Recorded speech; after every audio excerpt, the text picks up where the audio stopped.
What is up, everybody? Welcome back to the TDR show. Me and Jay Stein are back, and we got a fun one for you. This is the one we do every year in December. We did it last year, and it was a big hit, and we actually had a lot of fun doing it. And this is the Dynasty Forecast. So essentially what we're going to be doing is we're going to be ranking the 26, 27, 28 draft classes right now, kind of going through our top guys at every position, giving our rankings and our grades out there for these guys, and giving our kind of like viewpoint of what each class looks like, right? Moving forward in Dynasty and Devy, we're going to grade out the classes at every position, give you guys player names, our takes on not all the players because that'd be 17 hours, but we are going to give our takes on most of the players here and just kind of give you a forecast of what's coming next on the Dynasty landscape, or Devy if you play Devy. I know a lot of you guys that listen to us do the Devy sides too. And then we're also going to tie in some pick value right now. What are those 26 picks, 27 picks, 28 picks going for player value right now? I know in Dynasty leagues there's trade deadlines and all that, but it's good to see kind of where those picks are valued to. So this is a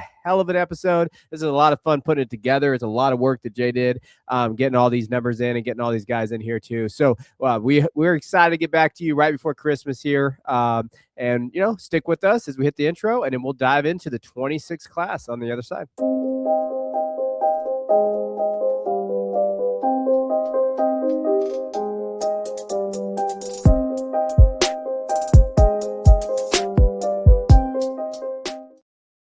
All right, Jay, diving in it. Let's start the 26 quarterback class. And on the screen, if you're watching on YouTube, basically we're going to give you kind of the top three-ish guys right now based on their positions. And then we're going to go even deeper. I think we have 15 guys in the next list, 10 to 15 guys that maybe could come out. Some are going to the transfer portal, but we'll talk about kind of where that's at. As far as the first group here, there's a big if in this group. So Dante Moore is on the top of our board here at Oregon.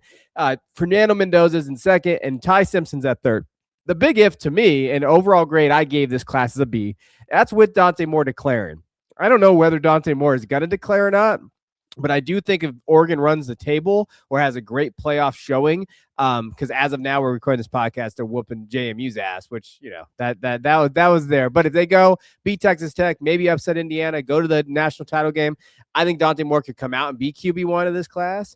And he definitely could. He has the upside, the potential number one pick, and that would really help out the 26 class as a whole in general. But what's your takeaway from this first three guys, this QB class overall?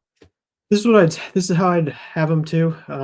Just to give you guys an idea, this is a combined rankings between the three of us, Kevin, myself, and Christian. So it's kind of an amalgamation of all these players, all these rankings all into one. Yeah. So that's what that sort of trade value is. And then we assign a trade value, and we do it from Dynasty and Devy. So that's why we're kind of down here in the 50s or low 50s. Is basically, this is kind of where Devy lives versus how we're valuing them against the Dynasty players. That's why you see some of those trade values a little lower. And this is the order that I would have it in: Dante Moore, Fernando Mendoza. And I just got through my Stein index process where I kind of evaluate all the 2026 class, and I kind of got a jump on some of the guys that I think are going to be in the player in the 2026 class. And I think this is the order that you have it in. Dante Moore is the underclassman. Fernando Mendoza is the 4-year guy, but he's had some really good games and a really good season. And then Ty Simpson, that is a maybe right now. So when I'm looking at the Stein Index, the Dante Moore and Fernando Mendoza are right on the between tier 2 and tier 3 quarterbacks. Yeah. They have the potential to jump up there. Ty Simpson, pretty much no matter what happens the rest of this season, he's going to be stuck in that tier 3 in the 70s in my process. So Dante Moore, high completion percentage player, high EPA this season, a really good big-time throw, one of the better ones. I think it's around 6.4%, and a decent enough turnover-worthy play percentage from him. Fernando Mendoza, lots of great stats, led NCAA in touchdowns, I believe. And he had a really good QBR as well, and a good. And he won the Big Ten title. I just want to point that out. Yeah. Oh man, I can't hear you. Can you hear me? Okay, there we go. Yeah, he did win the Big Ten title over the Ohio State Buckeyes, which had a stellar defense. There's not a lot of points scored there, but he did come in clutch there at the end. And high QBR, adjusted yards per attempts is pretty good. The only person he's on a stats basis for the season, the only person he's kind of behind from that level, from those things, is really Julian Sand, and we're going to talk about him later. Yeah. But Fernando Mendoza, mock draft database, you look at the draft pundits, you look at the draft analysts, you look at who's out there. He's kind of the lock for being that high guy in the first round. There might be Dante Moore might sneak up there, but right now I think the momentum is there behind Mendoza. I just personally, the way the stuff works out for me, it's Dante Moore that works out better in my process than Mendoza at this point. Mm-hmm. Yeah, and in reality, the thing they also talk about with these three guys, they could all come back. I mean, it's not for sure Fernando. I made it a Discord and I got laughed at, but like you saw Fernando, he won the Heisman. I know that, and if they go win the title, I definitely could see him going out. But what happens if they lose a heartbreaker to Oregon in the semifinals, right, or to Alabama? And I know he loves college football, and he's how do I say this? He's a geek, right? Like he's a good geek. Like you saw him how he lead there, and like, okay, maybe there's question marks about his leadership in the NFL. Will that translate?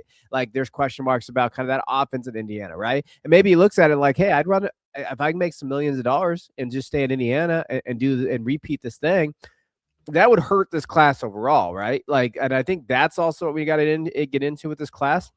I think the point that the things that stand out about these three, and I've really watched these three. I did all the summer scouting stuff.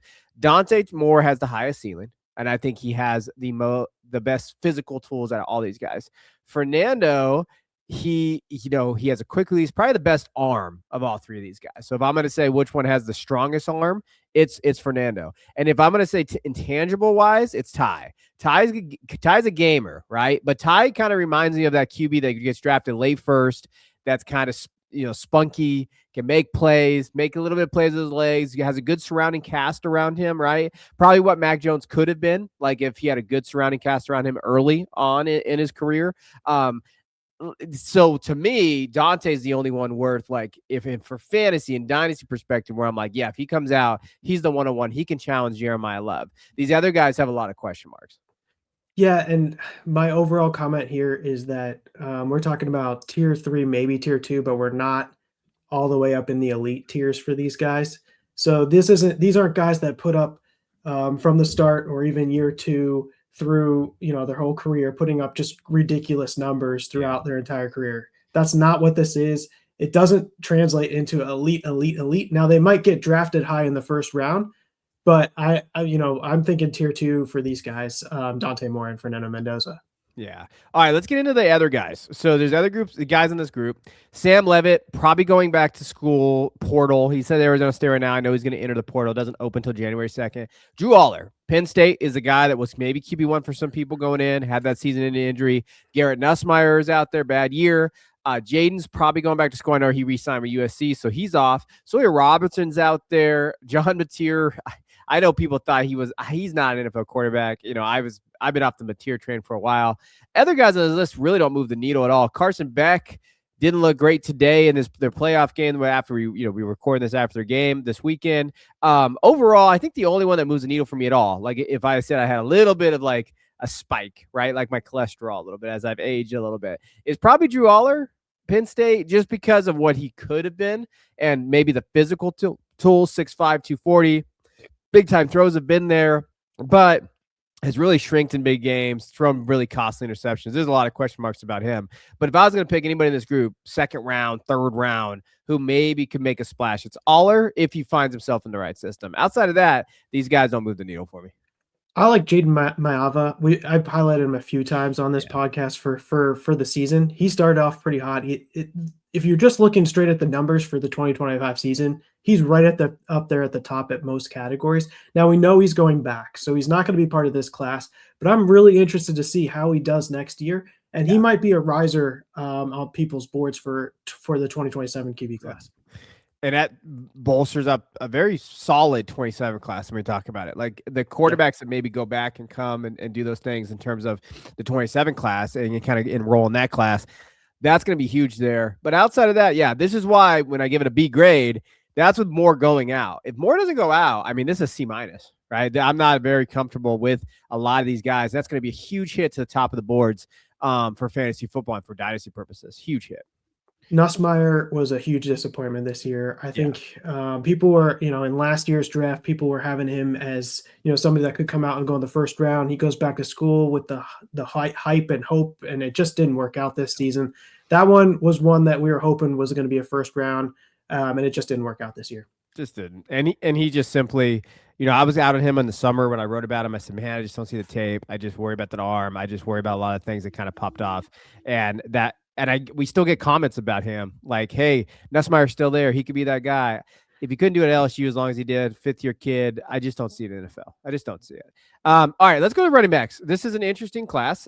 We don't know who's declaring, who isn't yet. We do know Jeremiah Love's declaring, though. He just came out of there. He's probably the prize of this group, right? He's our number one on this list here. And then after that, it really gets jumbled. I'll be honest with you. Justice Haynes is up there for Michigan, but we don't know what's going on with him. He had to have season-ending surgery. I don't think he's coming back for the bowl game. Jonah Coleman, Washington, is coming out. Fourth-year kid, though. Played a little bit too much in that damn bowl game, the LA Bowl. I don't know what he was doing out there, but he stayed healthy, which is good. Jadarian Price, my boy from Notre Dame, declared, Jay. I don't know if you saw that. I am excited about Jadarian Price coming out. There's a realistic possibility where Love and Price are 1-2 in the rankings at some point, depending on how the offseason stuff works. And then Katron Allen snuck his way into our top 5, which is funny. Penn State running back here. Overall, I give it a B-. Really buoyed, though, by Jeremiah Love, right? Like he's an A+ prospect. That will kind of give you the understanding of the grades of this group here. But what's your takeaway from this first group here, this first 5? Because it's a deep group. Like, we're going to get into some deeper names later. My takeaway is Jeremiah Love and then kind of everybody else. Jeremiah Love is a tier 1 prospect in my process, so I'm really, really high. He might be my favorite player in the whole 2026 class, quarterbacks and wide receivers included. I really, really like Makai Lemon too, and Carnell Tate and Jordan Tyson. And this guy, I think I'm going to have rated higher than him because, a lot of times you have the hype going into your final year before you go, but you don't always live up to it.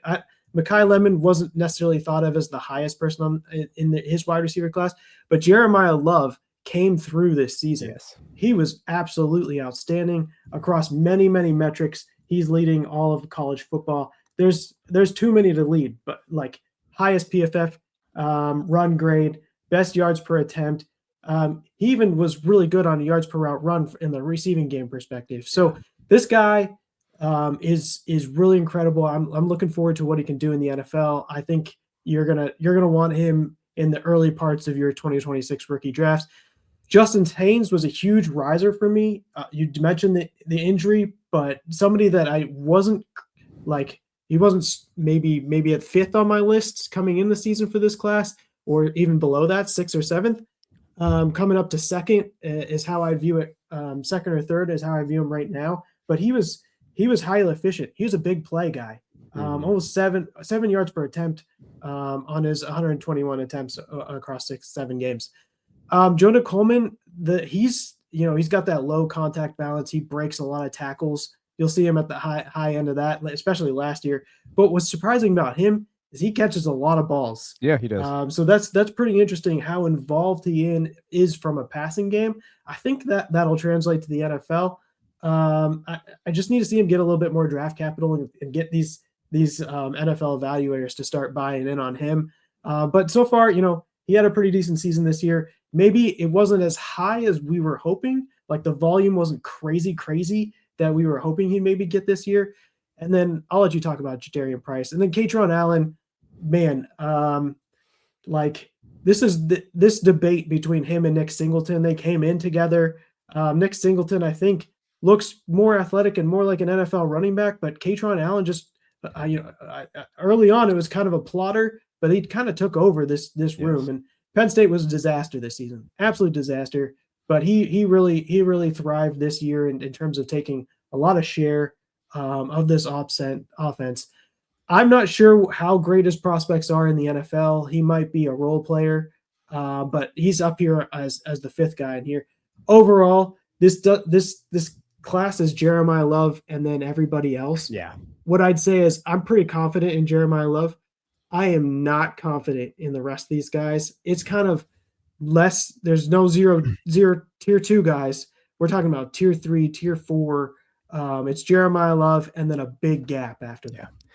this is a very simple like landing spot, volume, usage. Okay, I'm going to go with that guy in my rookie draft, right? I think that's really look after Love.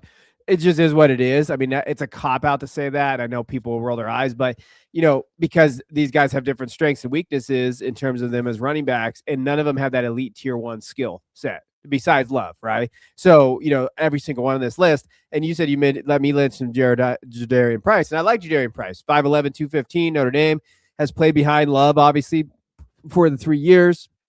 This year, over 100 carries, 673 yards, 11 touchdowns. I think the thing that stands out to him, explosive runs, 24 of those this year. Elusive ratings over 112. So you like that. Yards after contact per attempt is almost 4. So you do like his kind of like, hey, his banging status. Like he can definitely kind of go up between the tackles and make that happen. And he would just, to me, is a perfect fit if he gets to a place where they can use him the right way. He can be, I think, an everyday on back. He's got to improve his pass blocking. Not great. I think it's a 25.3 PFF grade. And there's some reps there that you want to see him get. He didn't have a ton of reps because obviously he played behind Love, right? So that's always the question mark. Now he plays behind Love. Will he be able to kind of, take a workload? So that's what Jay's kind of alluding to when we talk about, all right, what kind of group is this? Well, they got to get roles. They have to have a lot of question marks. And that's why we don't find a lot of these guys in that tier 2, tier 3 range in that range. Now, the reason why I did get a B- is there is depth, right? So when I'm going through here, I want to kind of talk about some other guys on this list. CJ Baxter is in the portal. I don't know. Like they still have an opportunity to declare though. So a lot of guys say they're going to the portal. They could declare. So there's instancing there. Demond Claiborne is out there at Wake Forest. Kind of same thing there. Waymon Jordan at USC, he went back, but there's still question marks and maybe. Darius Taylor going back to school more likely. Nick Singleton's out there. A guy that I like, Mark Fletcher. He had a really good game for Miami today. I've had Mark ranked pretty high. It's probably why he's so high in this list. Quentin Joyner got injured for the year, so I'm imagining he goes back to school. Bryson Washington, I don't know what he's going to do at Baylor. It hasn't heard any news there. Trey Wisner, he's going back to school at Texas. Jam Miller has looked really bad. He's been banged up all season. Dude couldn't even get a carry or yard against Oklahoma. It was really rough this weekend. Desmond Reed at Pittsburgh, fast, quick. Le'Veon Moss out there. Poor Jay. Like, I had 76 yards this year for Oklahoma. We were expecting maybe could possibly go there, but he's also one of those guys that maybe tests well. Maybe he just didn't have fit at Oklahoma, and we're doing this. But when you look at these running backs, just these initial guys here, a lot of either going back to school, question marks whether they're going out to the portal or the NFL draft. But there does leave an avenue for a guy like Nicholas Singleton to have a good offseason of preparing for the draft and maybe going day 2, right? Like, so there is hope for your boy Singleton. Yeah, so Singleton is going to be an interesting case here because, he isn't like a 0-0 type of guy. Like he performed really well his first year, injury, second year, coming back. Third year was like better towards the end of the season. Fourth year, not that great. So like early off in his career, he did well. He really did well. And then if he goes through this draft evaluation process and he just blows up people away, I can see how somebody maybe takes a chance on him. And like he's still getting draft capital from the analysts out there in terms of mock drafts and stuff like that. So yes, bad year, but the name recognition, what he did early on in his career at Penn State, and then just his overall athleticism, you could see him maybe taking a rise through the process and maybe getting drafted higher than you might think. And then is he worth a stab? Maybe. But like right now, after what we saw this season, you can't get like too excited about his prospects after what we saw this year. There's a guy that's not on this list. I know a lot of people are not going to be like, where is he at? Because I have him as the number 8 player overall on my big board right now. I just released my big board last week in terms of the top 36 Superflex assets. That's Emmett Johnson from Nebraska. And I know why he's not on this list is Christian doesn't really have him ranked. I don't know where Jays has him, but I have him ranked pretty high. So Emmett Johnson is an interesting case. I will say this. I don't know how much the analytics are going to like Emmett Johnson. And I don't know what his analytical profile looks like, but from just a raw stats number profile, when you're looking at what he's done this year, 1,400 yards rushing, 251 attempts. He got the rock a lot at Nebraska. 12 touchdowns, 87.5 run grade. When you're looking at yards after contact per attempt, 2.95. 36 explosive runs, which isn't amazing when you look at how many carries he had, 251, but okay, it's enough. His elusive rating's down. He's not going to be that shifty guy. Downhill runner, 5'11", 205, 210. You'd like to see him get up to 210, 215 mark to carry that load there. But very solid year. Like that 87.5 run grade, you have to like there. He had a really, really good year there for Nebraska. And from a receiving standpoint, he was active, right? 46 catches, 370 yards, and 3 touchdowns. He was pretty much everything. The UCLA game, he was everything. He was their leading receiver and rusher. He had 103 yards receiving that game and 2 touchdowns in that game. He had a couple of big plays there. So when you're looking at like Emmett Johnson from just a raw stats and a film perspective, he's the guy that could rise up, right? So when you're thinking of like where I have him on my big board, he's my running back 3, right? He's in that range of, this group, Justice, Emmett, Jonah, Jadarian. He's in that group of guys there. So if he has a good spring, he already came out. He is coming out there. That's another name to watch or listen for as we kind of go through this process. Yeah, I like him. I like what he did this year. I guess when I put the whole package together, it's a late breakout. So that's kind of the hesitation that I'd have. But this year, he looked good on a lot of different metrics. So I have him between Katron Allen and Damon Claiborne this for the 2026 draft so far. So that's kind of where I'm thinking about it. Yeah, totally fair. All right, let's go over to the wide receivers.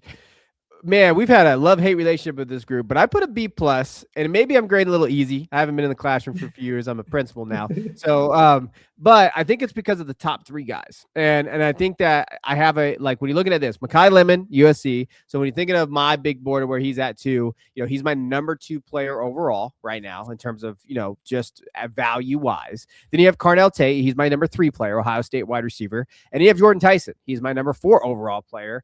Overall in the class. So from a wide receiver perspective, those 3 guys that high up, that's going to buoy the grade, right? That's why there's a B+ grade there. Those 3 guys have been very good this year. Then there's some question marks. You got Jeremy Bernard on here for us at Alabama. Solid, but not elite skills. Kevin Concepcion has looked great at Texas A&M, but I don't know if he's going to come out. I'm not sure. They just lost this weekend, obviously, to Miami. They need a quarterback for Casey Concepcion. He's open. He just can't get the ball thrown to him. He's had a really good year, refined route runner. I wrote a profile on him. But overall, those top 5 are okay. But those 3 are the top buoy, right? Now, there's some question marks. Lemon's more of a slot guy. Tate is an X. He's going to be that deep play guy, but can he kind of be that separator, those things? And Jordan's probably the mixture of both of them, but damn it, he can't stay healthy. So there's some question marks within those 3 as well. But if they all hit their ceilings, you're talking about a pretty good group.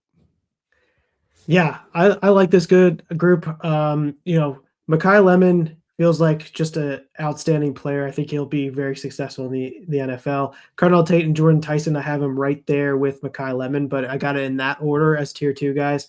My next tier is Casey Concepcion, Elijah Surratt, and Denzel Boston. So that's kind of how I'd have them ordered. And then Jeremy Bernard is the next guy right after that. So kind of thinking about that, that's the way I'd have him for the 26 class right now. But really, there's not much Mekhi Lemon didn't lead in this season. Yeah. Just an absolute incredible monster. Lots of yards, lots of receptions, huge PFF grade, huge yards per route run. He's been the slot guy. I think he's a slot wide receiver. Yeah, he's good. There's lots of people that you're getting comps to, like a JSN, Amon-Ra St. Brown. I don't know if he's those guys, but like what he did in college this season is really good. I think he'll go, in the first round, probably middle of the first round, in the NFL draft. And I'm going to like him probably as my number 1 wide receiver between him and Carnell Tate this season. Yeah. Tate really proved it this year.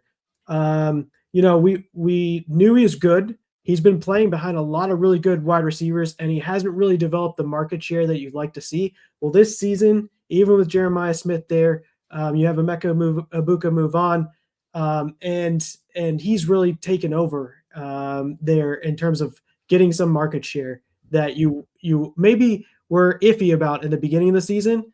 Now it's come through. It really has come through. Yeah. He has a really, really high yards per route run, above a 3.5.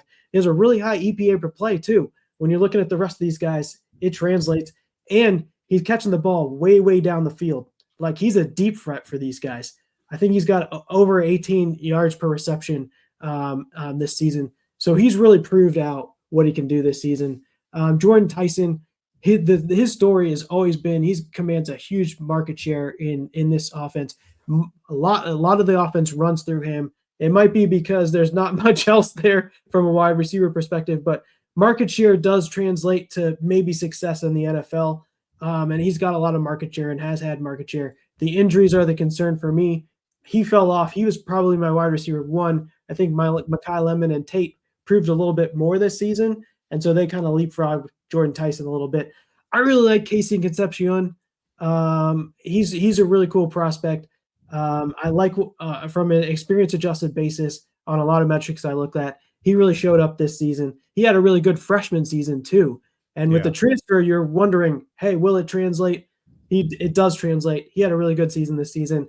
I'm excited about him in terms of early to declare type of guys.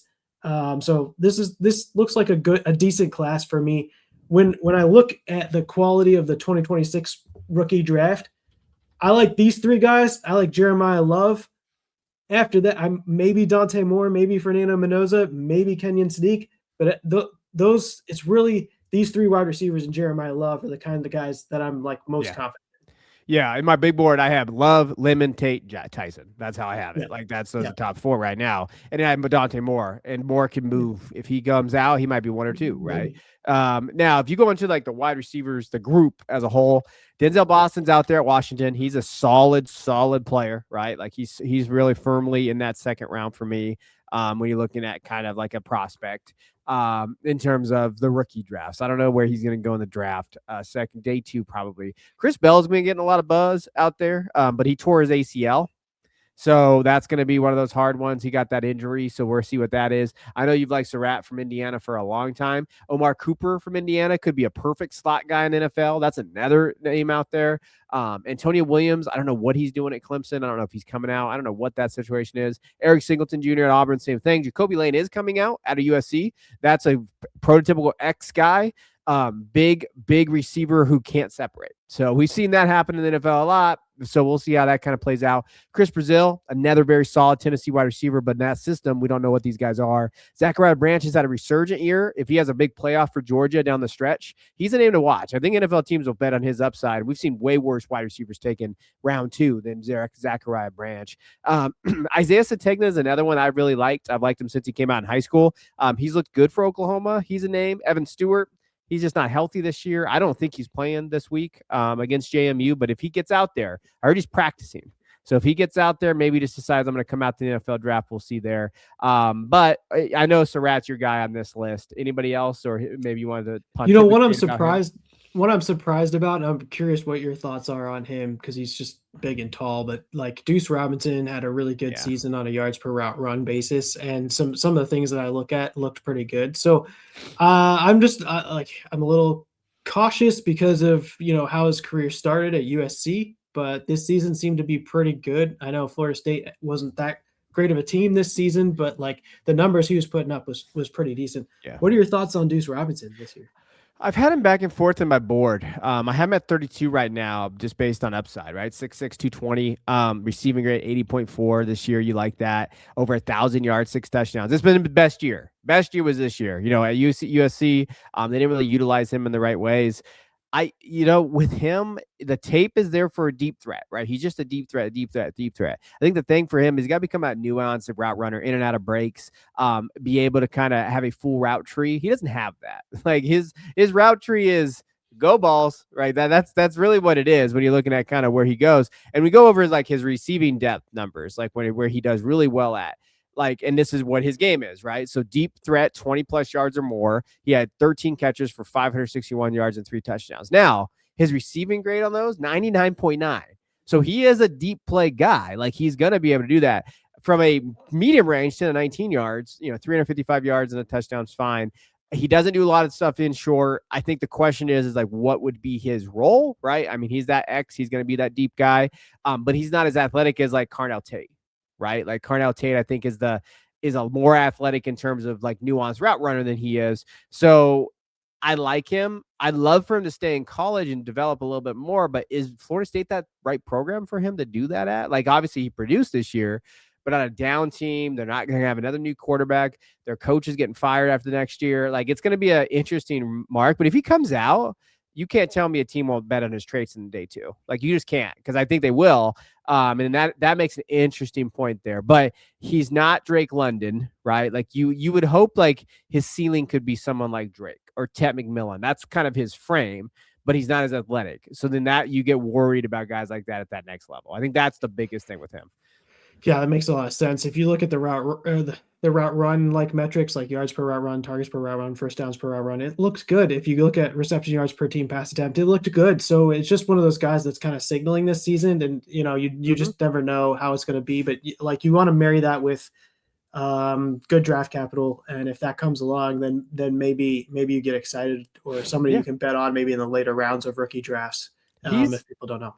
He's one of those guys that can be a stash 3rd round rookie pick, and he finds himself on a roster where he's going to get a lot of targets like he did at FSU, and he can do well with them, right? Like, and I think that's kind of like where he's at. I love the deep ball numbers. I mean, those deep ball numbers are ridiculous in terms of what he's been able to do from a perspective of like, hey, and it's funny though, like his outside left numbers are much better than his right numbers. We know, because his quarterback just can't get him to the outside right side of the ball. But when they line him up, there wasn't a lot of creativity with how they used him, though. That's my thing. Like, could an NFL team maybe unlock more? And we know there's talent there, right? He came out as a tight end, and then he moved to wide receiver. So he's still learning that position as well. So there's a lot of green flags, I think, with his profile. Not as many red flags, just green flags, but raw, right? And I think we see raw sometimes, and then raw doesn't get developed. So that just comes down to that coaching staff and what they're going to do with him. All right, let's go over the tight end class. 2026 tight ends. I gave this a C-. But again, a lot of question marks here. Our top 3 guys in this group right now, Gideon Sadiq at Oregon, who is a solid tight end in Oregon, and he's probably one of the best, but 6'3", 245-ish, like listed. So I think there's questions about his size. Max Clary, I don't know how to say his name. I don't care. Ohio State tight end. I've liked him. Yeah, he produced at Purdue last year. This year, when he's given opportunities, when guys have gotten injured, you've seen his talent. I think was it the Rutgers game, or was it what game was it where both those guys were out? I think it was Rutgers. It was Rutgers. It had to have been. I think he had over 100 yards. Looked really good, really solid when Carnell and Jeremiah Smith were gone. And then Jack Andrews at Texas. I don't know what's going to happen with him in terms of coming back or not. But at Cal with Mendoza 2 years ago, he looked very, very solid as an NFL prospect. So those 3 guys are our guys in terms of top of the group, but still no Brock Bowers level talent, Colston Loveland, Tyler Warren. There's nothing like that in this group. No, I think Sadiq is probably the closest thing in probably all of tight end land to being something that you're interested in from an NFL perspective. And like, we just haven't had anybody else really step up and grab the mantle. Stowers this year, I think, deserves to be looked at. He scored a little bit higher in my process, but he's just an older prospect, so somebody to think about there. But yeah, Sadiq is the guy in this class that really is the only guy I'm really excited about. Claire, there's some interesting things there. It didn't show up from entirely from a production perspective this year, but you did mention when the wide receivers were out, Ohio State had the secondary guys at the wide receiver position, and they started using the tight ends. Claire was a little bit more involved. What's interesting is Ohio State uses multiple tight ends as well. So he didn't get the full tight end target share. It didn't go his way this season, but he's been pretty reliable for Ohio State. So somebody that I'm excited about as I go through the draft evaluation process, where he kind of ends up. And you might be able to take a flyer on him. It might be interesting. Stowers as well. And so, but really tight ends across the board, like, we've had some really good tight end classes.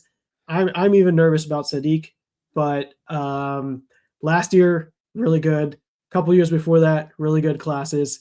It just feels like it's kind of a wasteland right now in tight end land for a lot of these guys. Well, you know who I want to talk about. Michael Trigg. Baby. Let's get into it. So yeah, this group overall, when you look at the second round of group, like second guys, Jay's right about Eli Stowers. Eli could probably a pretty solid tight end, more of a receiving guy in terms of just what he can do from that perspective. And that's the thing with some of these groups or some of these guys. I think Clary can be a very 12 personnel inline guy. But not a lot of blockers in this group. Like not a lot of inline guys that can really set the edge. And Michael Trigg's not that from Baylor. But I do want to give him a shout out because he had his best year this year, finally. And when I say best, it comes with the caveat. 50 catches, 694 yards, and 6 touchdowns. Not bad. 77.9 receiving grade, which was really good. I just like him because I know what's going to happen with him. People are going to see this physical specimen. 6'4", 240. He's going to run the shit out of that 40, and he's going to look great in tights, like at the combine. And I've liked him for a long time, and I think he can be that deep play guy. Like when you're looking at 20 yards or more on those throws, 7 catches, 211 yards. Medium, 14 catches, 217 yards, and 5 touchdowns. Like he can be he's a red zone guy. Like they're going to look for him in the red zone. He could definitely be that red zone threat. There's one problem with Michael's game. He drops the football a lot. So there is which is problematic when you think of tight ends, right? Or just in wide receivers in general. Like those concentration drops, the drops in the end zone. He could have had a few more touchdowns this year, but he just simply dropped them. Like he probably had 10, 11 touchdowns this year, but he just couldn't hold on to the football. But I do think teams are going to love his athleticism, and he's going to test through the roof. Now, he's a fifth-year kid, right? He played 5 years, 1 at USC, 2 at Ole Miss, 2 at Baylor. But I do think he needs to get some observations and some love out there in terms of who he is and like day 3 kid that could maybe be an Aronda Gadsden type. Not the type of receiver Gadsden is, but maybe a riser once you stash him somewhere. For most positions, I weight athleticism as like 5% or less or something like that, or not even weight athleticism. For tight end, athleticism matters so much to kind of predicting success in the NFL, plus draft capital. If you have those 2 things for the tight end, that's why, generally tight ends don't produce very much in college football. There's exceptions to that, of course, but athleticism plus draft capital is a lot of the grade for a lot of tight ends. And if Michael Trigg blows people away from an athleticism perspective, and then he gets into day 2 draft capital, then you get excited about it, even with like low production in some years and some of the things that happen to him from a production perspective. But for me, the 2026 class is Sadiq, Stowers, and Claire for the most part. And then after that is some maybes. Yeah. Yeah, 100%. All right, let's go through real quick.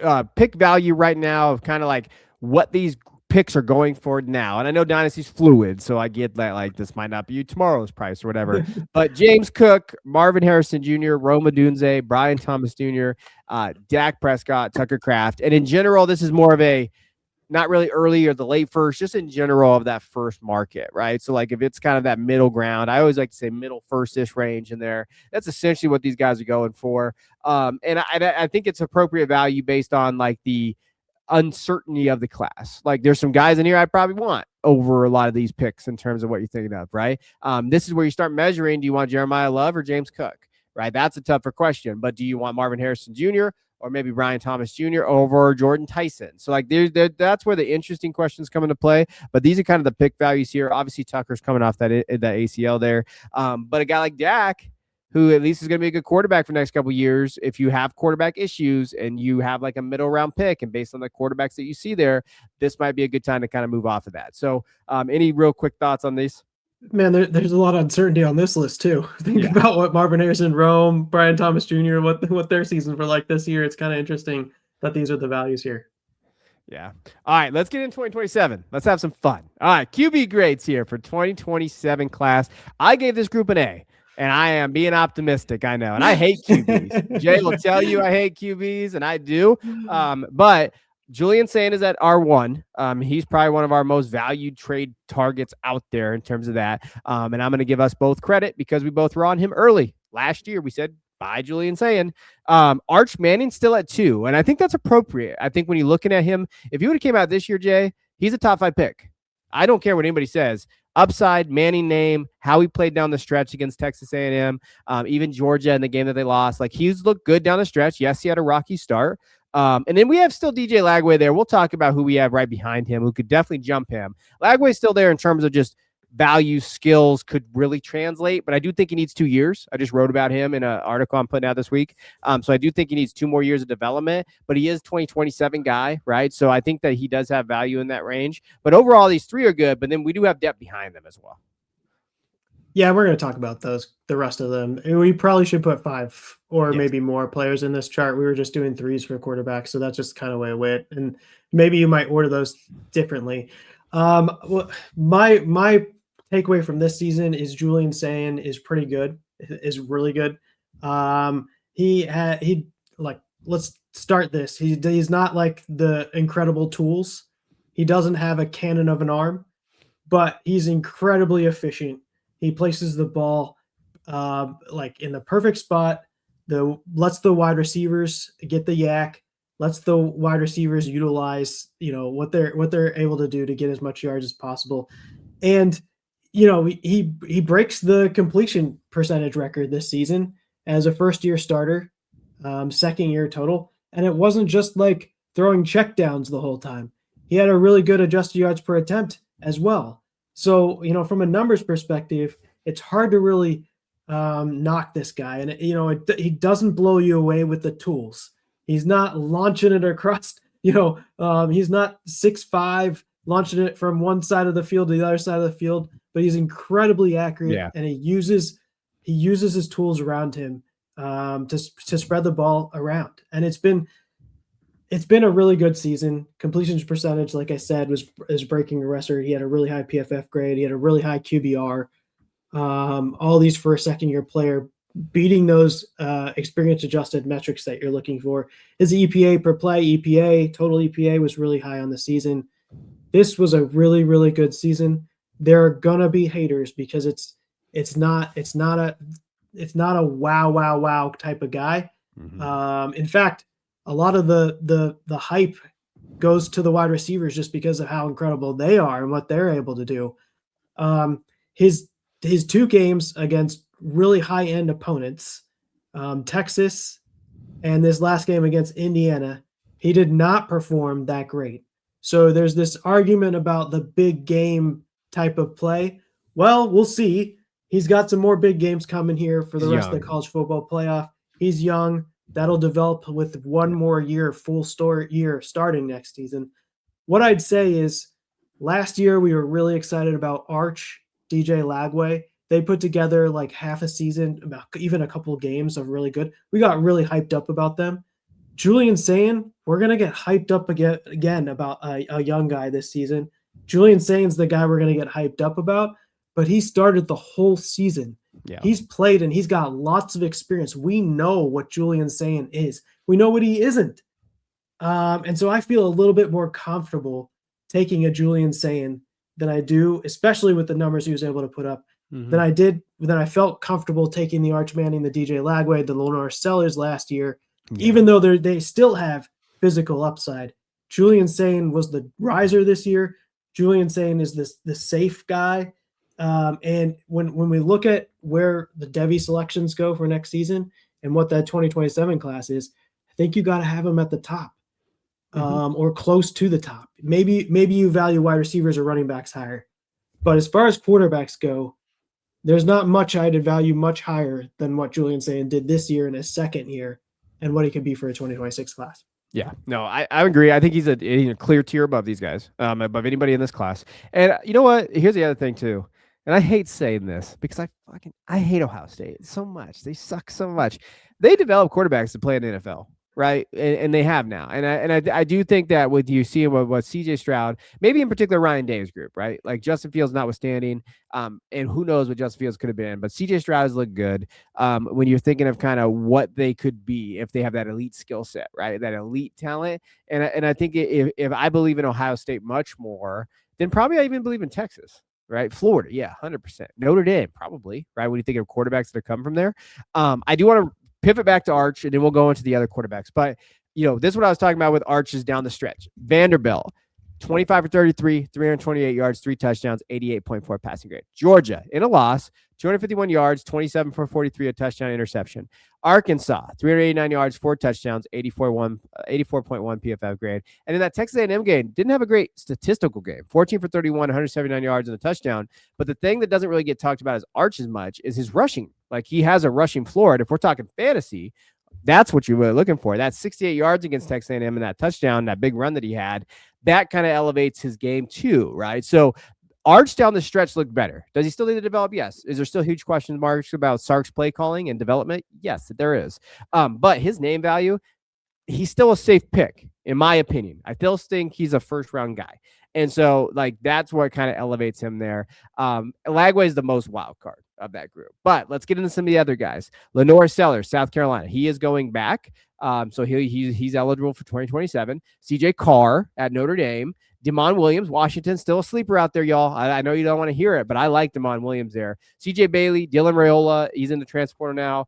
After that, I don't really want to talk about any of these other guys. They don't really move the needle for me. But Lenoris and CJ and Demond, maybe CJ Bailey a little bit too. What's your take on there? What's your take on Carr? You like Carr? I like Carr. That's probably the one I'm most excited about here. I think there were some interesting things he did this season. I just want to see the next season and how he performs, because there are some things to like in his game. I don't need to go through the stats, but I'm excited about him next year. Yeah. No, the thing with Carr, I'll go through it, Jay. Oh, okay. That's what we're here for. Yeah, 82.8 passing grade. I like 27 yards, 24 touchdowns, 6 interceptions. Very heady guy. Started off the year a little rougher, right? Miami, Texas A&M. Then he figured it out, right? Like, they're 20 big time throws. He had 11 turnover worthy plays, but really the games were at the beginning of the year where he really struggled there. He started seeing the ball, seeing the field well, knew where to get the ball to. Right. It kind of reminds me of Sand. I'm going to be honest. Like, there's a little Sand in his game, like gets the ball to his guys, just doesn't have those weapons, right? Doesn't have Ohio State's weapons, but knows where to get the football, very progresses well. Obviously, his grandfather, Carr, former Michigan coach, when we think of like Lloyd Carr, and kind of that pedigree. And the thing that stood out to me about his high school tape, because I actually had him in the top 5 of my rankings come out of high school, and he was not in that range, was just he knew the game. My notes on him were just knew the game, got the ball out, knew how to run an offense. And those are things that NFL teams like too, right? Now, can he elevate that ceiling? Could. Like, Notre Dame is on a warpath next year and they're losing a ton of running backs. Maybe they go toward that wide receiver game, right? Maybe they go more with Carr next year. That's going to elevate him too as well. Okay, yeah. All right, fine, I'll do it. 6.2 big time throw percentage. That's huge. Yeah. That is big for the 2025 season. Turnover plays was 11 at 3.2%. I prefer that sneak under 3 in his second year. And so he can get a total number that's a little bit under 3, and that would be really good. Time to throw and pressure to sack ratio, nothing to worry about. 82.7 QBR and 82.8 PFF passing grade, really, really good. Adjusted yards per attempt, close to 10, which is really, really good. This was a good season, an excellent season. So, if you're putting players in buckets of who you think can jump up into that next tier, right now it's Manning, Lagway, Sellers. But honestly, could Carr be the second player in this class? Yeah, he sure could. Yeah. He had a really good season, and so let's see how that shakes out. But five or so really good shots of 2026 QBs that for this 2027 class. That's great. And hopefully some of those guys hits, and maybe we get one or two that we're not really that excited about right now, but could sneak in there. Yeah, and Lenoris, listen, tremendous upside. Bryles is going there as OC. Maybe he thinks he could develop him there. Probably was a first-round pick this year, even though he had a really struggle year. So, like, those are things, we need to get to the other groups. But, yeah, I mean, this upside here, that's why this grade is so high. All right, let's go to the running backs. I gave it a C+. The 27 running backs, still some question marks here. And I'm not even comfortable with who we have at 1. Caden Durham, LSU running back. Then we have Nate Frazier at Georgia, Ahmad Hardy at Missouri, Isaac Brown at Louisville, Jaden Bach at Florida. This group is they need to develop, Jay. There's some question marks here. I think we're going to have some guys maybe come back from the 26 class that'll kind of jump up into this range too. But this class as a whole, there's Ahmad Hardy at Missouri put up numbers, but that's a Missouri scheme thing. That's not necessarily a player thing. Isaac Brown is explosive as hell, but he can't stay healthy. Jaden might be the one guy that maybe should be at 1 on this list, but I don't even know if he's going to stay at Florida now. I don't know even what's going on there with the new coaching change there. And Caden looked great as a freshman. Nate's just your typical Georgia running back who can't ever really elevate himself, but is solid. He's a solid player, right. And the thing with Nate, though, he fumbles too damn much. So that's his problem. He can't stay on the field. So there's a lot of question marks about this running back group. Yeah, Caden Durham had a really good freshman year, Yeah. and this year it just didn't really click. Now maybe it's what's going on at LSU, and maybe like next year is a reset year and it's fine. Frazier, there's weird stuff going on at Georgia too for him this season, and then sometimes when he's on the field he looks amazing. Like there's been short bursts on this season where it's just he's like taking over some games. So it's there are definitely some nuggets there. And then Ahmad Hardy, it's interesting that you mentioned the Missouri element of this and this sort of being sort of part of what their game is. And there's been a couple Missouri running backs that popped this season in that offense. So you do you get an understanding that maybe it is a little bit of how the scheme is, how the offense is. But I'd love to see how Ahmad Hardy shakes up next year, because he had a really good statistical season this year. So if that then it translates to another great year, it's going to be hard to keep him out of the top of this class, top 5 for sure. But yeah, I think this is a C+ class. I think the C+ is probably maybe a little generous too, because I'm nervous. There's not that much that's super exciting. Now there's some guys in here that are kind of interesting. Like Kewan Lacey had a really good season at Ole Miss. Jordan Marshall has, with Justice Haynes out, has at times done really, really good in the Michigan scheme this season. And then there's been times where he hasn't looked that great, to be honest, from that perspective. And then there's some nuggets in here. There's some disappointments in here. One guy that I was pretty high on coming out of high school, Daniel Hill. He's a big guy for Alabama, and what happens in the Alabama running back room, I do not know, but there are times when you see him run the ball, and it looks pretty interesting, and to think about what he could do in the NFL, but you just haven't seen it statistically in market share, in numbers from him, although he is getting a few more carries this season, obviously, than he did his first year. Yeah. The one guy to me that stands out like on this list is Lacey. I think he's the one. Now, if he goes to LSU with Lane, if he follows him over there, I think that's good for him. Lacey, and I know it's a lazy ass comp because everybody's using it now. I swear I was using it, not first probably, but I was using it at some time. Was Darren McFadden. Dude looks like Darren McFadden when he runs. The way he runs, his upright running style, like he really does look like that. Lacey can definitely put in the numbers and do that. I mean, he tore up a Tulane team today. They were playing a playoff. So when you think of like Kewan Lacey, like he's a guy that makes me a little bit more excited about this group overall. But yeah, like there's some guys in this group right here. That could definitely kind of rise up, right, and make this group a little bit better. But yeah, Lacey, 1,300 yards, 21 touchdowns this year. 21 touchdowns is absurd. 91.2 run grade. I mean, that's legit. Like that's legitimate there. And 35 explosive runs. That's not really his game. But at 5'11", 215, 220, I could buy into him being maybe challenging for running back 1 and moving his stuff up there. All right, let's get into the group here. I gave it an A+. Wide receivers. However, the second guy has really tested us this year based on what he's been able to play. So let's get into the wide receiver class. Really, it's that high because of one guy, Jeremiah Smith, Ohio State wide receiver. He is one of the most valued players in our rankings in terms of Devy Dynasty, sitting at 78.9 in terms of our trade value. Then you have Ryan Williams and Bryant Wesco. And honestly, Bryant Wesco, if he wasn't injured this year, he'd probably be wide receiver 2 for us. He was legitimate at Clemson. He got his little neck injury, but he's back. It sounds like he's okay, and he's going to be bouncing back for next year. Ryan Williams has not played good football in like 2 calendar years, essentially. Like he had that great game against Georgia, and he's disappeared. Has really done nothing to show for himself the last few games here for Alabama down the stretch. We'll see how that works out against Indiana next week. And then Cam Coleman at Auburn has shown flashes, and then Ryan Wingo. And then there is a lot of guys after this that we'll get into too. But any takeaways? I know Jeremiah Smith is the guy, right? Like you've been lucky enough to be able to watch him play now for 2 years at Ohio State.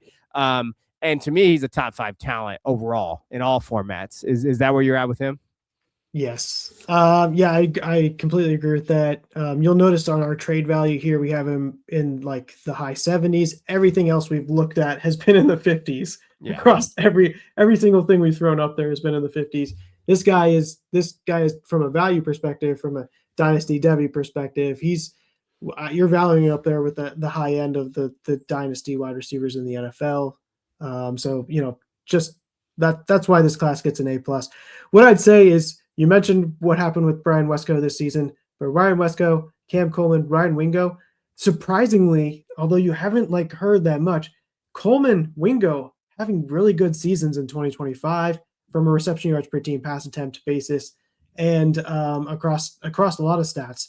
It's not great, but it's what you want to see from a second year guy, and so they're meeting a lot of the thresholds that you're looking for.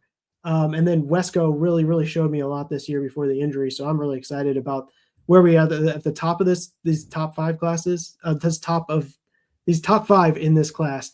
And I'm really excited about the rest of this group as well when we throw up the next slide. Yeah, no, they are really good. I mean, Cam's still at Auburn for right now.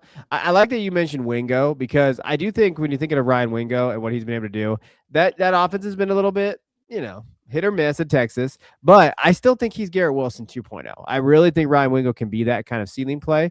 When you're looking at his numbers this year, nothing pops off. 50 catches, 707 yards, 7 touchdowns. Was banged up throughout the year, though. There was a lot of times. Don't want to make excuses for him, but he was banged up there. Yards per run 2.32, ADOT 13.2. Like, Ryan did enough for me this year. Just like, okay, you could be in that top 5 group, right? He had 300 or 400 yards last year, 770 yards this year.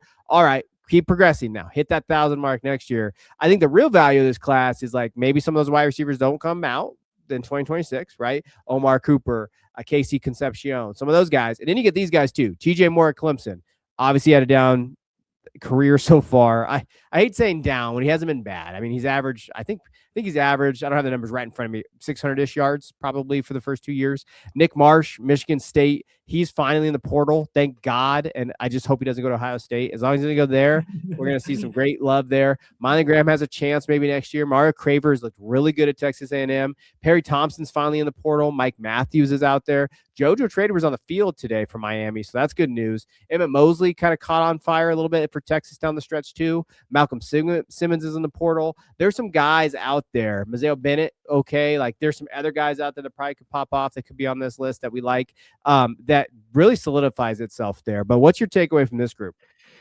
TJ Moore is an expectations thing. We were so super high on him, and it didn't live up to it. But I'd say his second year is okay. 754 receiving yards, 4 touchdowns, 73 targets, and 46 receptions. Is just on the absolute numbers. Is not like terrible.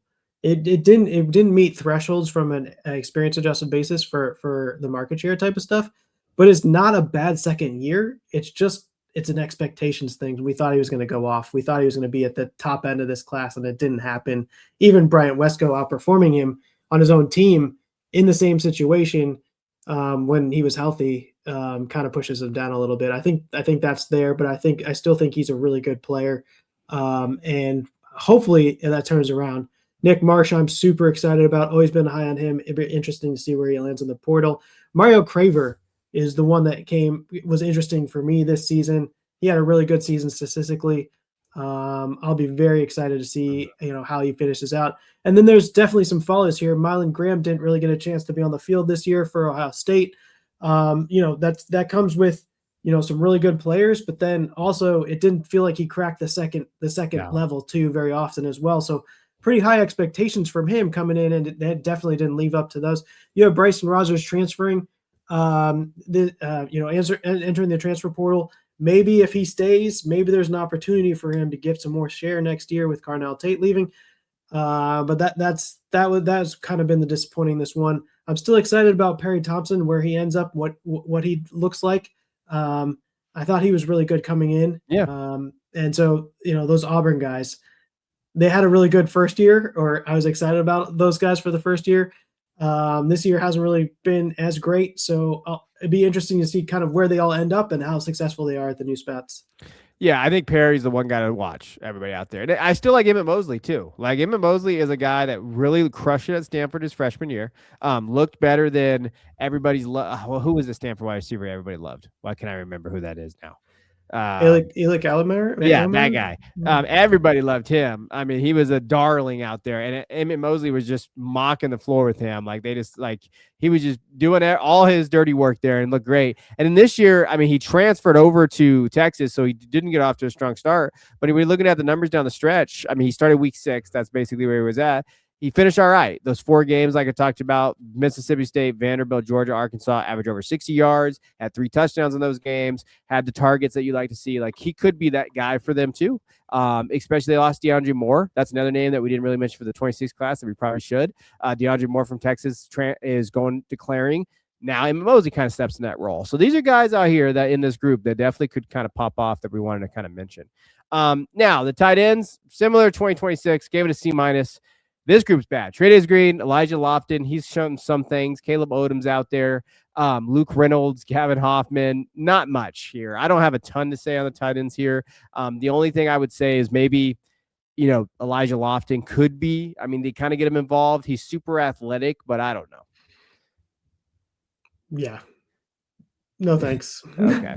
All right. Let's go to the draft pick value. 2027 draft pick value. This is where you start getting more elite names, right? Because of that 2027 class. Everybody's kind of talking about the 2027 class for a long time now about being really good. So Emeka Ibuka's out there, Marion Hampton, Travion Henderson, Nico Collins, Bo Nix, Ted McMillan. That's the tier of players that are going for 2027 pick values, which that's a pretty hefty tier, right? What were you? So just in a dynasty landscape, Jay's our investor out here. Like, when I look at this group, I mean, it's hard to quantify because you don't want to lose Jeremiah Smith. But if you could get a Mecca, Hampton, or Henderson, or Nico, I mean, Tet too. You love Tet. Like, those guys to me, I know everybody loves the picks, but this is player production for 2 years, right? Or at least another year. So where are you leaning with the picks and values based on what you're seeing there? Yeah. You got to go with the picks. You got to go with the players. Usually, that's kind of where you shape up. Like you said, you're kind of hoping for that lottery picket of getting the first one, and I'd obviously rather have Jeremiah Smith.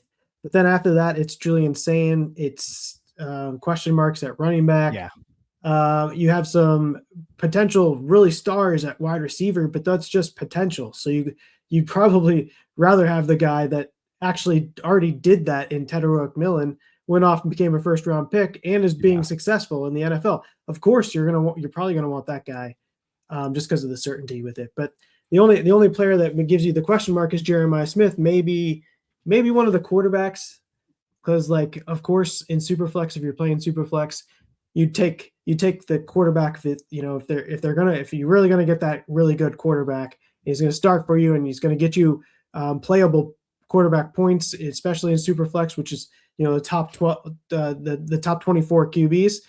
That's pretty valuable. So maybe if there's a couple more quarterbacks that come out that you're really excited about that you think will be successful, maybe. But regardless, I'd probably rather have the player in those situations. Yeah. All right, let's go to 28. So we'll wrap up this episode 2028. I know it's a long way out. Still fun to talk about. So we're going to talk about a little bit. Obviously, there's less to talk about here because some of these guys just haven't seen the field yet. So we're still talking and ranking on progression here. Our top 3 here, Bryce Underwood at Michigan, who did play all year. Didn't have a great year. And if you haven't heard, Michigan's a little bit of a pickle. No pun intended there. Right now with their coaching search and coaches there. He had 2,200 yards, 9 touchdowns, 6 interceptions this year. Not amazing for Bryce. Keelan Russell's out there for Alabama. And from what I've heard, they absolutely love Keelan Russell. He threw for 5,000 yards in high school senior year. DeBoer's system looks amazing out there. Davion St. Clair, actually, he's been getting praised all season from Ryan Day. Any stuff I read, they talk about him in practice. He's the next coming. So that's just something to know. They love that kid there. Some other guys on the list, JKS from California. He's going back to California. Jaron Kawhi, Potuli, I think is how you say his name. Malik Washington at Maryland, Deuce Knight at Auburn, Houston Longstreet, Julian Lewis, Matt Navia, Bryce Baker. Some of these guys didn't see the field yet. That's why we're just kind of mentioning them there. But I do think, and Jay's an Ohio State guy, from a Michigan standpoint, before we get into Tavion, Bryce is a good quarterback, but I think Bryce might leave. And if he does, it's probably good for him because he needs to get developed. He doesn't have the weapons and they don't have the offense for him. They really need to bring someone in, watch this coaching search really heavily. I think his family is too. If they get someone in that can develop him and be a good quarterback, I believe in Bryce as an NFL guy, but he needs to be developed. Like there's still some things there. From an Ohio State perspective with Tavion, I just hear lovely things about him, and I'm buying all in Keelan Russell. Keelan Russell's always been my QB1 of this class. He still stays there right now, so I'm still buying there. But what have you heard from Tavion out there in Ohio State land? Oh, same thing as you. Probably reading the same thing, but I'll let you speak your comments about that and less of my bias about that speak volumes. I think from Ohio State, give you credit. Like when the players at Ohio State, you definitely make some great calls on those guys. So the fact that you're hearing what you're hearing and you're excited about it gets me excited about it. Julian's the guy next year though. So you still got one more year before, assuming he's staying there, you got one more year before St. Clair's there, probably be the primary backup next season for Ohio State, but that's kind of where you are. Bryce Underwood and Bear Bachmeier. Those are the two guys that played this season and met those experience adjusted thresholds in terms of QBR that you wanted to see. And yes, it has not looked all great from Bryce Underwood this season, but he's meeting the thresholds of what you want to see, which is not very high for first year one QBs, because there's just not that many that do it. Yeah. But he was able to get above the line, him and Bear Bachmeier for this season. So, it's interesting to hear like he might transfer. That'll be really interesting to see how that plays out. But I'm still excited about it, and I still think there's room for a development and what he can do. And I'm still excited about what he is. And that's why I'll still probably have him as the first guy in this, even though it hasn't always looked that great this season from that perspective. There's some interesting guys on this list. Keelan Russell, I'm super, super excited about. I'm really high on him. I think you were the guy that was the highest on him coming this offseason. But I think there's a case for maybe in Devy land, him being QB2 behind Julian Sayin from that perspective. So we'll see how that plays out. We don't know what's happening with Ty Simpson, but at some point, Keelan Russell's going to get the reins here, and you're excited about what that can be. I'm excited about JKS. I'm excited about Houston Longstreet. There's, I like Bryce Baker. I like Kamario Taylor. There's guys I like. There's Deuce Knight and Malik Washington are interesting as well. So we just got to see these guys get on the field and produce a lot, and then you get excited. But for me, this season in 2025, the ones that kind of stood out from a QBR perspective were Bryce Underwood and Bear Bachmeier. So those are some names to watch this year. Yeah. Russell, to me, like JKS for California is also another one. He's like Big Ben. He kind of reminds me of Big Ben a little bit. I was on JKS this year too. I was a pretty big proponent of him, and I love what he did out there in California. I love he's staying there. And so we'll see kind of what they do from an offensive coordinator perspective. But Keelan Russell, like the reason why I loved him so much too, like last year, 2024, was Texas 6A, good ball, right? Like just incredible. 4,000 yards, 55 touchdowns. 321 rushing yards. Him and Decory Moore played together. They were amazing together, right? So I think it's Keelan Russell's team next year, no matter what, Jay. Even if Ty comes, I think if Ty comes back, he's transferring. Because I think that coaching staff sees Russell as being like that elite guy, and I think that they want him. And if he doesn't start next year, I think he transfers. Yeah. One comment on Tavion St. Clair that I'll say is this guy is massive. I've been to some games, even early in the season. You're seeing them warm up on the side of the field, getting ready for the game. This guy is massive. Yeah. He is huge frame, and he's got a lot of arm strength as well. So in terms of toolsy type stuff, Tavion St. Clair has it. So we just need to see that translate to, on the field production. Yeah. All right, let's go to 2028 running backs. Bo Jackson, Ohio State running back. Whoo, my running back one preseason. Just gonna keep saying that because I love the kid. Osman Kromah from Florida State. Jordan Davison from Oregon. We have him pretty high up there. Gideon Davidson didn't see the field very much at Clemson. Harlan Berry, probably gonna be the running back one at LSU. And then we'll just go through the other guys too. Chicago Mills Knights out here. Aklon Deer. Some of these guys didn't see the field. Nolan James is a guy at Notre Dame I like, who now, because everybody's leaving, has an opportunity now. Nolan James is one of those guys that definitely has an opportunity, and he's a name that you really, really should know out there. Anthony Rogers at Ohio State has shown some promise-ish this year. I mean, he's been playing behind some guys. Gerard Pingrel Jr. at Miami, who got on the field today in a must-win playoff game against a Texas A&M team. That's something to know. I think that's something to kind of put your finger on and say, oh, that's interesting there. Anything from this group? I know Bo Jackson, obviously, we've talked about him. He is over, I think he has over 1,000 yards already, right? He's 1,000 yards rusher this year. If Ohio State wins the national title, it's going to be a lot because of Bo and what he was able to do. Yeah, he's got 1,000 yards, 167 attempts, 5 touchdowns. Very good receiver, very explosive kid, 35 explosive runs on just 167 attempts. Explosive, right? And I think you can make an argument where he's where did he go on our top 5 Devy pick right now? I mean, that's how high he is. Yeah, Bo Jackson was the running back, Devy running back story this year. Jeremiah Love is a 2026 rookie pick, but as far as who's going to top the Devy running backs, I think you gotta strongly consider Bo Jackson to be at the one spot there. He took over a running back room that we thought at the beginning of the season could go different ways. Yes. And he really, really did take it over. And not only that, they trust him.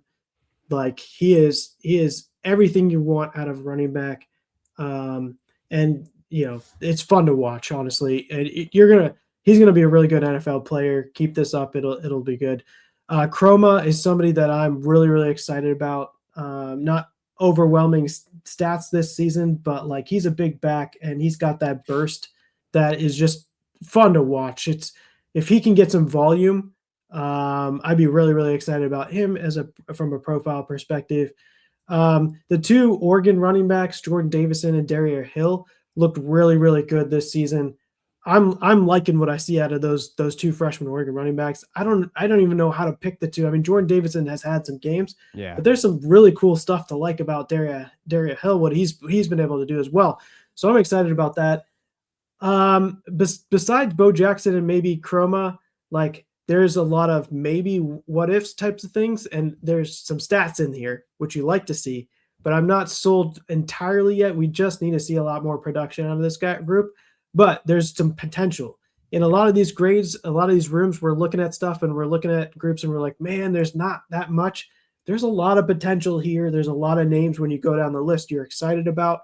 Let's just convert that into, seeing it from an experience adjusted basis.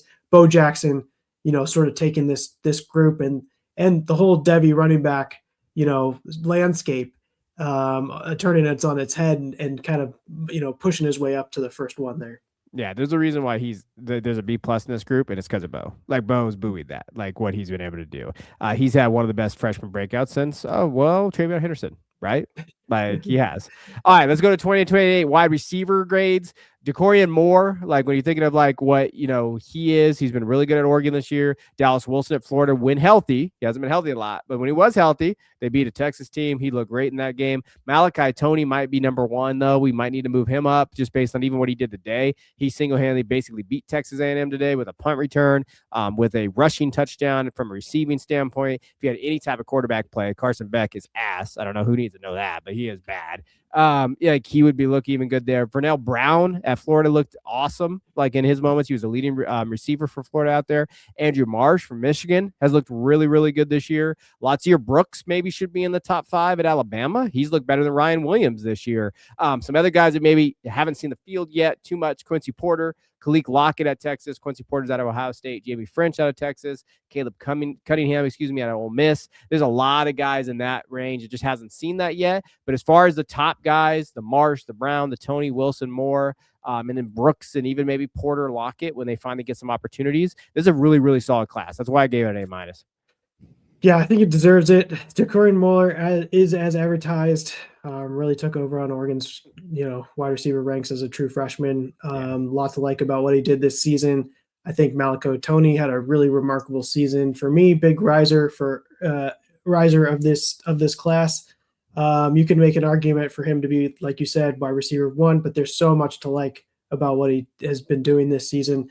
The two Florida wide receivers, Dallas Wilson, Vernon Brown. Vernon Brown hits a lot of metrics for freshman year. Dallas Wilson did not, but he had the injury. So he only played 4 games. He had 12 receptions, but in those 4 games and 12 receptions, he converted 3 of those for touchdowns. So 25%, it's a low volume, but 25% of his catches are touchdowns. That's pretty good. There's a lot to like there. It's just we didn't see very much after the injury. So that was that. Vernon Brown hits a lot of the metrics that I look for on an age-adjusted basis for first year. So does Andrew March. Andrew March is probably, we talked about Malachi Tony rising, certainly on the Devy landscape, he's high up there. There's some really good 2027 wide receivers that it's hard to move them up above. There's the top of the 2026 wide receiver class. I don't know if you kind of move them above there. I'm not sure if you do that, but after that, you're kind of looking at Malachi Tony and you're like, man, he's done that good. Andrew Marsh, in terms of this class, has probably been the highest riser. He wasn't, the highest rated across ours. I mean, we were a little bit higher than what the average was, but across people looking at Devy landscape, across the evaluators of like 247 on 3, like he was okay, but he was a little bit further down there. He just had an incredible season. So you compare combine up Underwood and Marsh at Michigan, and you have them play another season together, assuming Underwood sticks around and Marsh sticks around, given where that program is right now.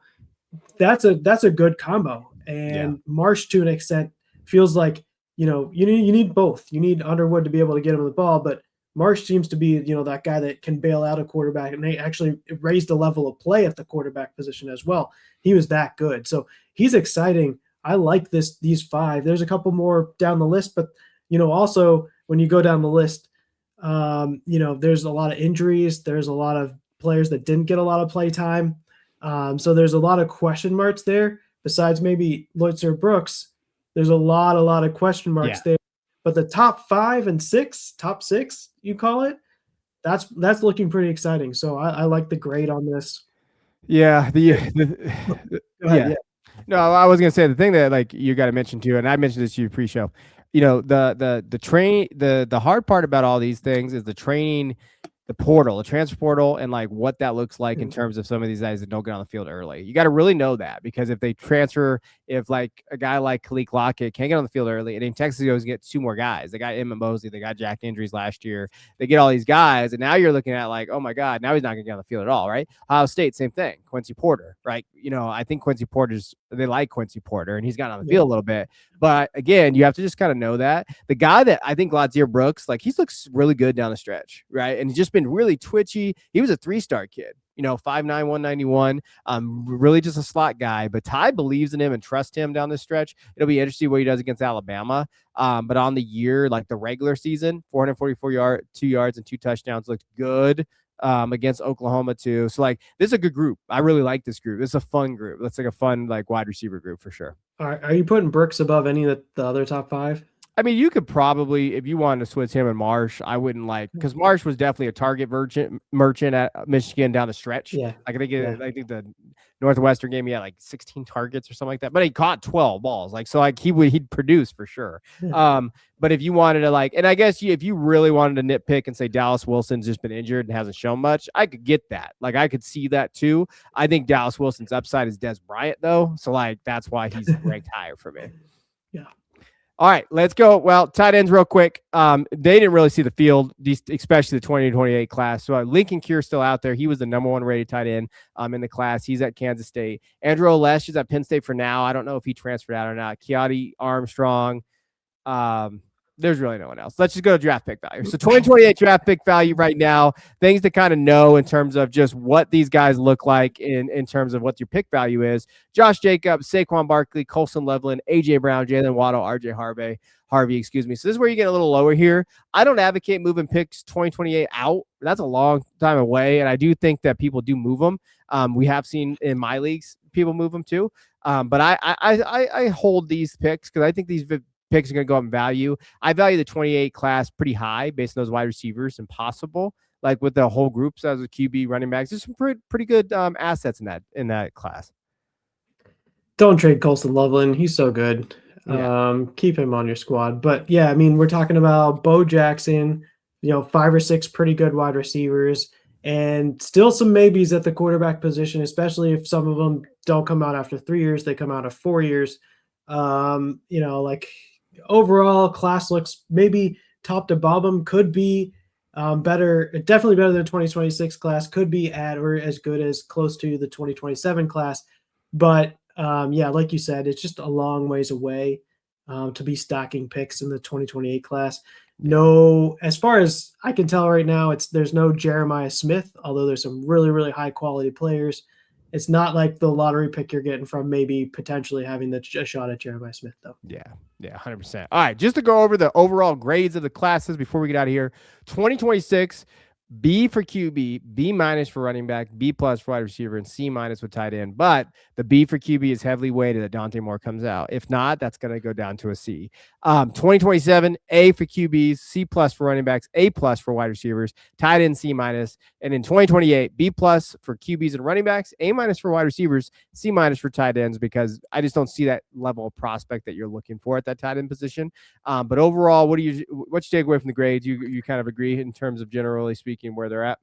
Yeah, for tight ends for me, it's like it's Kenyon Sadiq, and there's maybe Stowers, maybe Claire, but really, honestly, like in 2027, 2028, you could even put those ratings even lower, but just because we don't quite know yet, and there's nobody like taking over and getting too excited.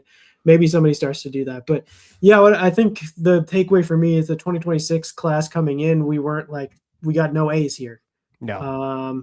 And so we kind of thought that coming into the season kind of played out relatively. There might be some risers and fallers and stuff like that, but it kind of played out kind of how. And now we're sitting at the end of the season getting ready to draft, and we're still all B's and a C. So that one's the 2026 class is a little bit disappointing. Like we said, four guys, maybe 5 or 6 guys that you're really excited about, but then after that, it's like not that deep, not that exciting past that. 2027, look, God, that A plus at wide receiver is awesome, and that A at QB could be really, really nice as well. So those are some good in terms of dynasty value. The running back's coming up a little bit, but you still get a ton of value with that quarterback and wide receiver. And if that's driving your class, you're really, really excited about that. And then 2028, B plus. Like, yeah, I mean, it's probably too early to tell right now, honestly. But there's definitely some potential. We talked about it over and over again. There's lots of potential in a lot of those areas, especially at wide receiver class. There's 6 guys that we like at wide receiver there in the 2028 class already. And so, you get some more development there, and that class maybe looks as good as the 2027 class at some point if you start to get some of those guys playing. Yeah, 100%. And I think what you said, there's always going to be tight ends that pop off. There's going to be second-round guys you really like Matt Clary. There's value out there, right? There's just no elite-level prospects as of right now. But this just gives you a framework. I hope you guys enjoyed it. Kind of gives you a framework of these guys that are coming out. Obviously, some guys are going to go up and down. There's probably some guys on the board. You're like, hey, where the hell are they? Drop them in the comments. Or, if you're listening to the podcast, think about maybe joining our Discord so you can talk to us about the pod as people do. But we appreciate that. But for me and Jay, we appreciate you guys all listening. I know that we have a abbreviated kind of schedule this season as our lives have kind of changed in terms of our our jobs and our families and stuff like that, but we still like doing the podcast for you guys. Obviously not weekly as we can, but we do still try to provide content that is valuable for you guys there. So from me and Jay, have a very happy holidays, Merry Christmas with your families. Hope everybody has a safe and fun holidays, and we'll see you in the new year.